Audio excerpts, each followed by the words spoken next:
010010010000001. Hey, shh. Welcome back, everyone, to Not Another Needless Sequel, where we watch movies and propose unnecessary prequels, sequels, reboots, and remakes. My name is Kane. With me, as always, is my co-host, Kelsey. Hi. This week, we're taking a look at 2014's Big Hero 6, and as always, there'll be time codes below. So what did you think of the movie? Great. I loved it. So good. 4.5 out of 5. Okay, well, I rated it a 4 out of 5. I thought that Baymax was a fun character to have. I La la la la. didn't really care about any of the other kids because there wasn't anything really built up about them, so I didn't even really know their names. I took it as they weren't kids. I thought they were adults. I mean, compared to Hero, they were adults. Yeah, but they were just in college. Yeah, so was he. Yeah, but he graduated high school, they said, when he was... Really 12. Yeah. And he was now 14. Mm-hmm. Its budget was $165 million, and it made $657.8 million in the box office. And I guess on Rotten Tomatoes, it also holds a rating of 90% with an average rating of 7.4 out of 10. I don't know. I had never seen this movie before, and maybe because I thought on the commercials and stuff it looked like really, really childish. And I don't think it was that childish. I don't know. I enjoyed it. I feel like there wasn't a solid plot for them to tackle with the characters. It was your typical plot. My sibling died, and I gotta get over it, but I'm feeling a little spiteful kind of thing. So the movie starts off with you seeing the character Hero. He is doing robot fights, and I thought that was going to be a bigger part of the movie, but it's really just that very beginning to show that he spends his time hustling people because he has this tiny robot, but it's made with what's like a larger version of the microbots that he ends up making in the movie. Yeah. It's like just 3 of them attached to each other, but they can separate and wrap around things, and so they just rip robot arms off. I really like that part. It's cool because he has a happy face on it, then he lets him loose and then hustles him for double or whatever, and then it turns into the evil face. I like the controller that he had for the robot expanded out. Like, it was small, and then when he revealed that the robot was not trash, it opened up and had more buttons in the middle. Yeah. He, his family doesn't want him to be doing that. He's super smart. He graduated early, like we said, and so his older brother, Tadashi, shows him around the college that Tadashi goes to and shows him all the stuff he's been working on, including Baymax, which is like a nursing robot. Yeah, it's a medical help robot, but also I want to say, he meets all of the people that Tadashi works with, and most of them aren't really memorable, I would say, I agree with you. Except the one surfer guy, what's his name? Fred. He says something that he wears underwear. A pair of underwear lasts him, he hasn't done laundry in 6 months, and a pair of underwear lasts him 4 days. The actor that plays him looks like he does the same thing. The actor that plays him probably does do the same thing. He looks and sounds like he does the same thing. I don't suppose you watched the after credit scene, did you? Oh, no, I didn't. The after credit scene shows Fred's father is Stan Lee, and Stan Lee was a superhero in the universe, and he finds his outfit, and he picks up a pair of superhero briefs, and Stan Lee walks in and goes, "Son?" And then Stan Lee's like, "I wear them frontwards, I wear them backwards," and then they say it together. He's like, "I put them inside out, frontwards, backwards again," and then they hug.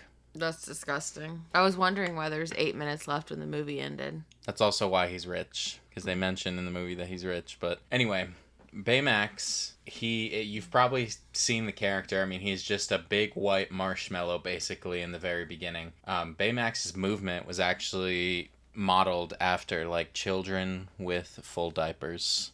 Ew. Do you not see it when he walks? Yeah. The way that he's I thought that added a lot to I think Baymax has a lot of good, body comedy moments. Yeah, he does. He's funny. There's, a moment where he deflates to fit through a hole, and he's just laying on the ground. He's like, "It'll take me just a moment to inflate again." And he's just, filling up his body with air. Because he's got, a tiny skeleton. It's just underneath all this, cushioning to make him seem more friendly. That, too, when he starts to die, he, his whole, body just starts to sink in on itself, and when Hero's trying to put him away, he's shoving down the marshmallow parts. I think all of that is some of the best comedy in the movie. But Baymax is just designed to be a nurse. He's, he can spray best tracing out of his finger. He can scan you and tell exactly what's wrong with you. But Tadashi just wants him to help the world. After Hiro, sees the college and basically gets an offer by this very famous guy in the robot world there. Was it Callahan, or was that the guy that Callahan was the professor. Yes. Well, the professor wants him there, and he's excited about seeing him. And so he decides he wants to go. But in order to get into this college, you got to show off something impressive. So he makes these things called microbots, and they're just very tiny little microbots. And they work like nanotech. They can all just form together. They can create shapes. It's whatever you think. You wear like a band on your head, and whatever you think they make. And so he goes and shows this off at the college. He does like the best presentation ever. It's really cool. That scene hooked me. The stuff he's showing off in this college, you're watching it and you're just like, well, this is like the greatest advancement in their world. And he doesn't really need to go to college. Yeah, there's like no reason for him to be there already, but he wants to be. However, there is Alistair Cray. Oh, yeah. I mean, there's a CEO guy, Cray, that like wants to buy the stuff, but he doesn't care about college, which is what I'm saying. Hiro didn't need to go to college. But there's a fire at this building where they're doing this presentation. He believes all the microbots are destroyed. Everybody gets out except supposedly for Callahan. And Tadashi goes back into the college to save Callahan against Hiro's wishes, and they both die. After that, Hiro is depressed, and he finds that Baymax is still active, first of all, and at the same time, there is a single microbot of his in his pocket that he didn't know he still had, because they thought they were all destroyed. He puts it into a glass, and he believes it's broken, because the microbots are naturally drawn to each other, and his microbot keeps just trying to go out of his room. And he's like, well, they're all destroyed. But he jokingly says to Baymax, basically, that if he wants to make him better, he can find where the robot's trying to go. And Baymax takes this seriously and finds that there's a warehouse where this dude that ends up being Callahan, but apparently his name is Yokai. I didn't catch that in the movie, but I must have just missed it, I guess. I didn't catch it either. Anyway, he's in this warehouse, and he's wearing a mask, so you don't know yet, but he is remaking all these microbots. He's making like a ton more. You just see barrels upon barrels of it. And with that, Hiro believes that this is the guy that started the fire, killed Tadashi, and he wants to go after him and get his microbots back. So he needs to upgrade Baymax, because Baymax currently is designed to be a nurse. He can't hurt people. Yeah, and so he makes...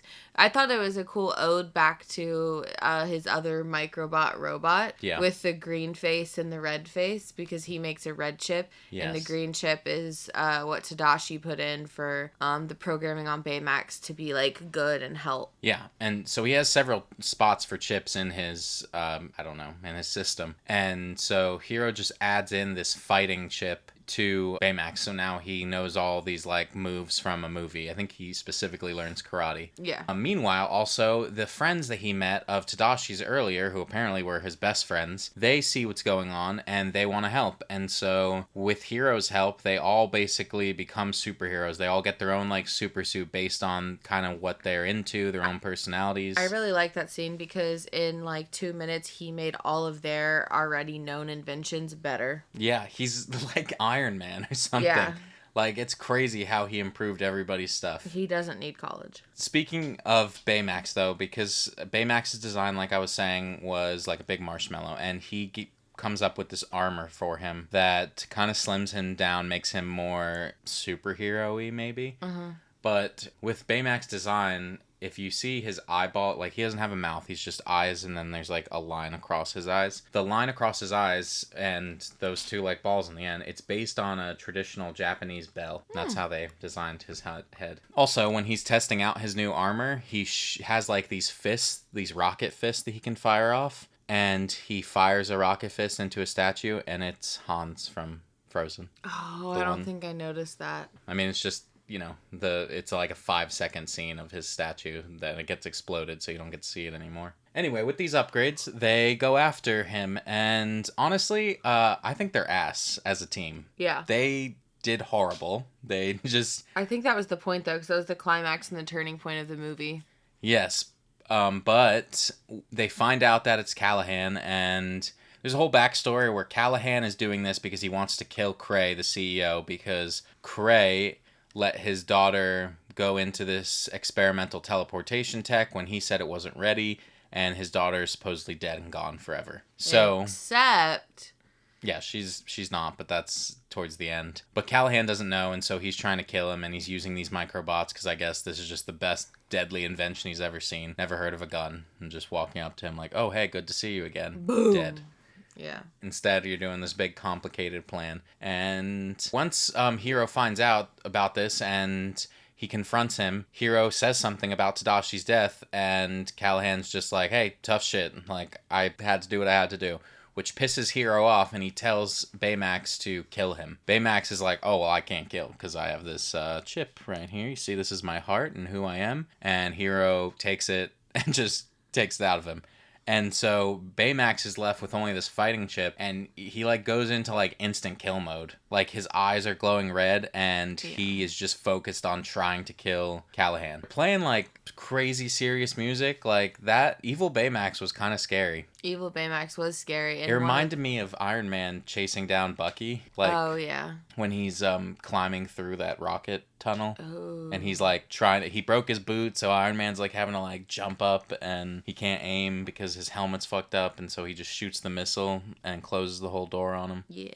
Anyway, it reminded me of that scene. And everybody is mad at Hiro because they're like, well, what the hell? And also, once Callahan gets away, Baymax is like, oh, you tried to make me hurt somebody. And he stops letting Hiro open up his like port and like confronts him about how, you know, doing this isn't gonna bring Tadashi back. Yeah, like he's doing it in a way where he says something like, you know, will this satisfy your care if you do this? Like he's basically saying it, you know, to call him out. Like, you know, this isn't gonna make you feel better. La la la la. Yeah. Sorry, that's my favorite scene. Well, why didn't you talk about it? I just did. La la la la. He's teaching Baymax how to just be normal, and he goes to teach him a fist bump, and at the end he like goes with his hand, and for some reason Baymax learns that as ba-da. Ba-la-la. But it's good. Callahan goes after his revenge for Kree, and they show up and are able to stop him. Now they're working together a little better because they agreed the hero's not going to be a killer. Yeah. And they stop him, but then during his plan, he reactivated this portal where his daughter supposedly died, and Baymax is like, hey, I can detect that there's somebody alive in there. And yeah, and Hiro at this moment says the same thing his brother did, which is like a full circle moment. He says, well, someone has to help. Yeah. And that's the last line his brother said before his brother died.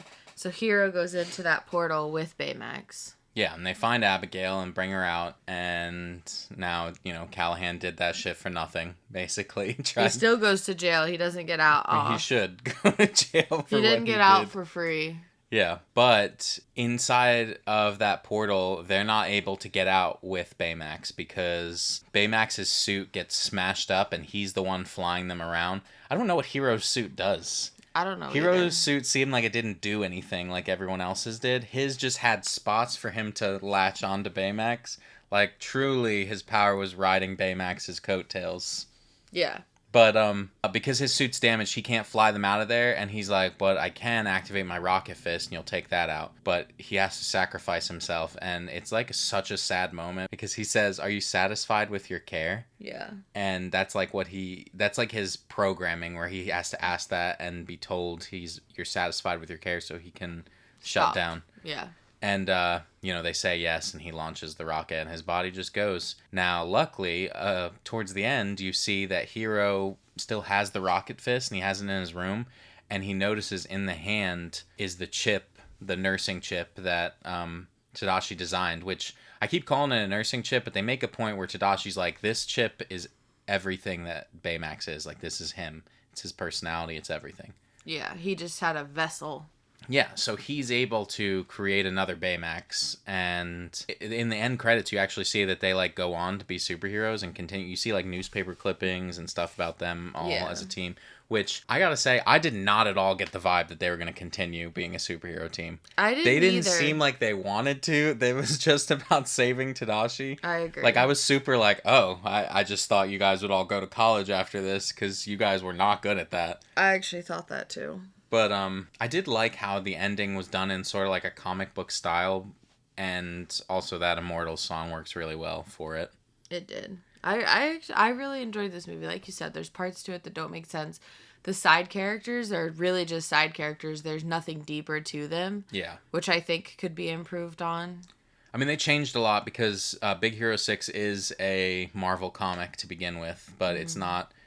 It doesn't have. It has like one set of issues, I think. And I mean, they changed a lot about it. I think it was for the better, but it also led to all these characters having like nothing. That makes sense. That I makes a little more I sense. do want to say that over like I didn't really care about none of their powers except I thought Honey Lemon stuff was super cool. She had a purse and she was like combining elements. Like there was an elemental or a periodic table on her purse and she would press what she wanted and it would create those like balls, and she was able to throw them. Like I thought that was super cool.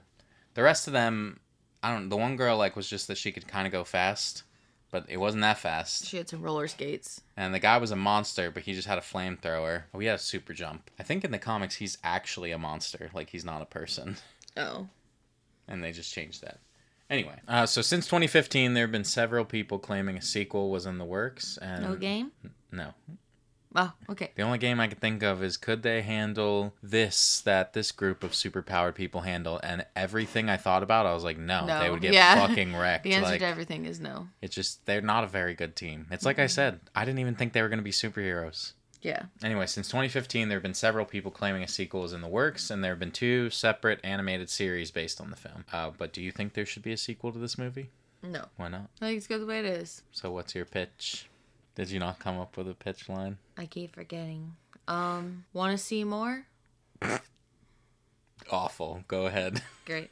Big Hero 6, the series. Nice. It's going to kind of be a remake. I think it should be live action. Like a live action TV show, and it'll be Hero. It's like Harry Potter style. You know, like Hero starts to go to school, he meets all these friends, and each season is like a year at the college for him.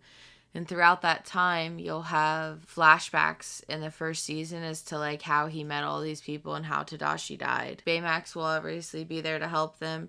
But you know how he fights robots in the streets? I think he'll be fighting robots on the streets, but Baymax and all of his friends are going to try and get him to not do it. And then he's going to get in trouble and get threatened to kick out of school. So that gives him the idea to start a robot tournament, but legal, like between school, almost like what's that show where they fight the robots? Do you know what I'm talking about? Robot Wars. You know, like it's a old. I mean, I think they have like a present day version of it, but they would have done that when we were kids, and starts a version of that, like for schools and stuff. But yeah, that's what I think. Harry Potter style series. The Harry Potter series that's not out yet. Yeah.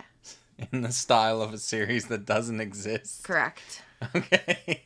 Well, my pitch is what happened to the original body of Baymax. Oh, okay. And the movie's called Baymax. Let me guess. Alternate dimension. Kinda. Okay. We see the original body of Baymax drifting off in the teleportation realm. That's what I called it because they didn't say what that was, but it was from the teleportation portal. Yeah. Suddenly, another portal opens up and Baymax falls through. He's in a different universe now. He's in the world of Real Steel. You know, the movie with Hugh Jackman? Huge jacked man? Yes. I did, yeah. Along with Baymax came several microbots, and just as Baymax has wandered off to explore his new world, the microbots are found by a local fighter. This local fighter quickly rises to the top of the leaderboards with his repurposed microbots. Some say he's out of control and too brutal during the fights. Meanwhile, Baymax has met an adult Max Kenton, who has since retired from robot fights with Adam. Baymax explains to Max where he came from, and Max has agreed to try and help get him back home until Baymax notices the microbots being shown on TV, and knowing they are dangerous, he decides that he must stop them. Without his medical chip, he only knows fighting anyway, and as he explains this to Max, Max decides to help him get into the fights and train with Adam. Even though he kind of seemed evil when they took out his nursing chip, I was just gonna say that he just doesn't know how to do medicine anymore, but he has, like, I guess the capacity to be evil. But he's not just evil. Okay. Baymax watches the local fighter and the microbots fight, and he's reminded of the evil antagonists in the martial arts movies he was shown. Baymax rises through the ranks until their big showdown where Baymax easily wins, but begins to take it too far himself until a brief glimpse of his original programming flashes for him. So I don't know how he would take it too far. I'm imagining he's just destroying the microbots needlessly, and maybe the local fighter that's using them wasn't really a bad person. He just kind of got power Hungry. Yeah. Yeah. And he's, not even leaving him a chance. I'm thinking, like, maybe this was a kid who was, like, poor and on the streets, and this was his opportunity to make money. Anyway, with the brief glimpse of his original programming, like, I guess you'd see, like, those recordings of Tadashi. Because that we played didn't on talk his belly. Yeah, something like that. Anyway, he accepts his win without completely destroying the modified microbots, and Baymax is the new champion. But upon seeing that some of his original programming still exists, he ponders whether or not he should return home or help this world the way Tadashi would have wanted. And it just ends like that. It would also be live action, but just Baymax. I got rid of everyone else by just having... I was gonna do Baymax just being evil and coming back and them having two Baymaxes, but it was just too simple. Too simple, I agree. Baymax is too good to be evil. Yeah, I'm a little sad they just left his other body in there.